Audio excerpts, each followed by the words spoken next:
Hello, friends.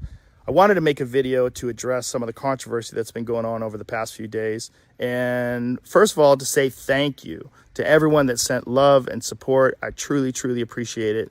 And it's been very nice to hear from you. I wanted to make this video, first of all, because I think there's a lot of people that have a distorted perception of what I do, maybe based on sound bites or based on headlines of articles that are disparaging. The podcast has been accused of spreading dangerous misinformation, specifically about two episodes, a little bit about some other ones, but specifically about two. One with Dr. Peter McCullough and one with Dr. Robert Malone. Dr. Peter McCullough is a cardiologist, and he is the most published physician in his field in history. Dr. Robert Malone owns 9 patents on the creation of mRNA vaccine technology and is at least partially responsible for the creation of the technology that led to mRNA vaccines. Both these people are very highly credentialed, very intelligent, very accomplished people, and they have an opinion that's different from the mainstream narrative. I wanted to hear what their opinion is. I had them on, and because of that, those episodes in particular, those episodes were labeled as being dangerous. They had dangerous misinformation in them. The problem I have with the term misinformation, especially today, is that many of the things that we thought of as misinformation just a short while ago are now accepted as fact. Like, for instance, 8 months ago, if you said, if you get vaccinated, you can still catch COVID and you can still spread COVID, you would be removed from social media. They would ban you from certain platforms. Now, that's accepted as fact. If you said, I don't think cloth masks work, you would be banned from social media. Now, that's openly and repeatedly stated on CNN. If you said, I think it's possible that COVID-19 came from a lab, you'd be banned from many social media platforms. Now, that's on the cover of Newsweek. All of those theories that at one point in time were banned were openly discussed by those two men that I had on my podcast that have been accused of dangerous misinformation. I do not know if they're right. I don't know, because I'm not a doctor, I'm not a scientist. I'm just a person who sits down and talks to people and has conversations with them. Do I get things wrong? Absolutely, I get things wrong, but I try to correct them. Whenever I get something wrong, I try to correct it because I'm interested in telling the truth. I'm interested in finding out what the truth is. And I'm interested in having interesting conversations with people that have differing opinions. I'm not interested in only talking to people that have one perspective. That's one of the reasons why I had Sanjay Gupta on, Dr. Sanjay Gupta, who I respect very much, and I really enjoyed our conversation together. He has a different opinion than those men do. I had Dr. Michael Osterholm on at the very beginning of the pandemic. He is on President Biden's COVID-19 advisory board. I had Dr. Peter Hotez on, who is a vaccine expert. I'm interested in finding out what is correct, and I'm also finding out how people come to these conclusions and what the facts are. Now, because of this controversy, and I'm sure there's a lot of other things going on behind the scenes with these controversies, but Neil Young has removed his music from the platform of Spotify, and Joni Mitchell, and apparently some other people want to as well. I'm very sorry that they feel that way. I most certainly don't want that. I'm a Neil Young fan. I've always been a Neil Young fan. I'll tell you a story at the end of this about that. One of the things that Spotify wants to do that I agree with is that at the beginning of these controversial podcasts, like specifically ones about COVID, is to put a disclaimer and say that you should speak with your physician and that these people and the opinions that they express are contrary to the opinions of the consensus of experts, which I think is very important. Sure, have that on there. I'm very happy with that.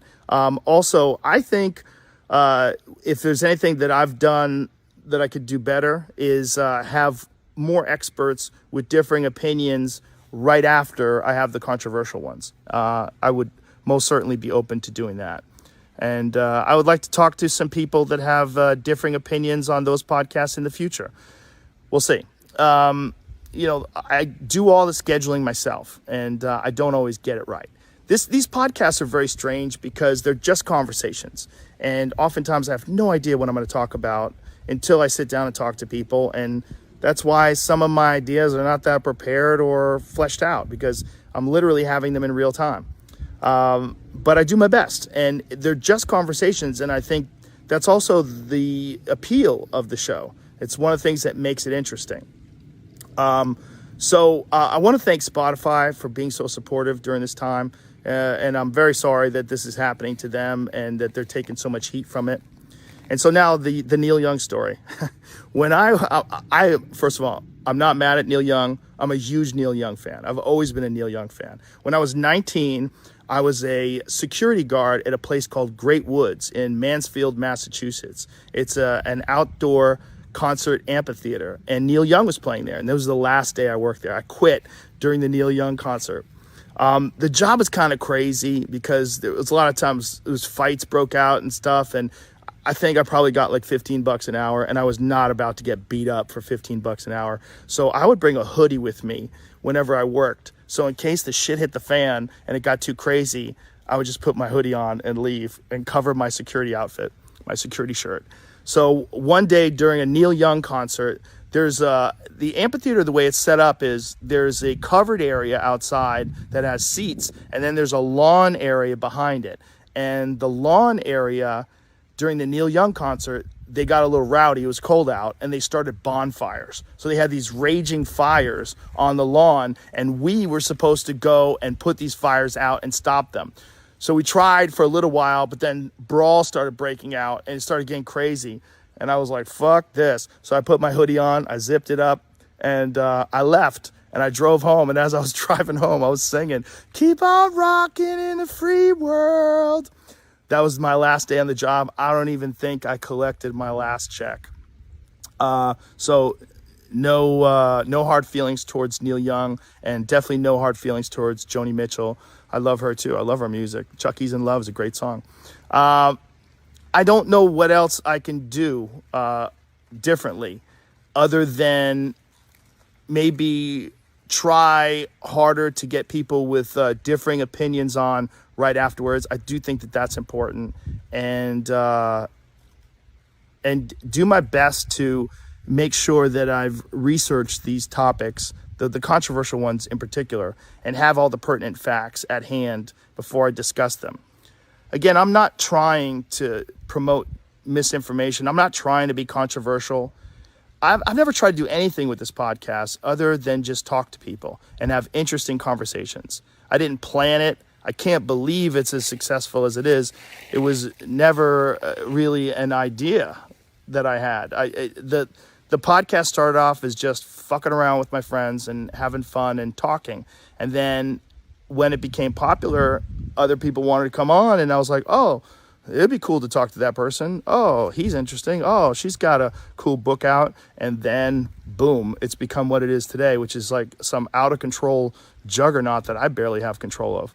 So my pledge to you is that I will do my best to try to balance out these more controversial viewpoints with other people's perspectives so we can maybe find a better point of view. I don't want to just show the contrary opinion to what the narrative is. I want to show all kinds of opinions so that we can all figure out what's going on, and not just about COVID, about everything, about health, about fitness, wellness, the state of the world itself.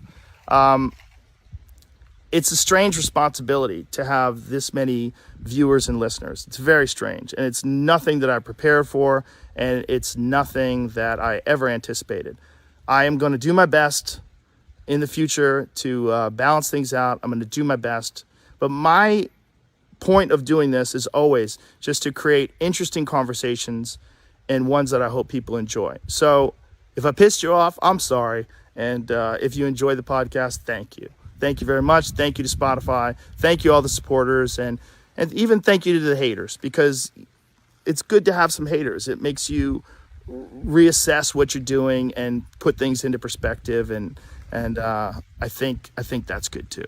All right. Much love to you all. Thank you to everyone. And I'm going to do my best.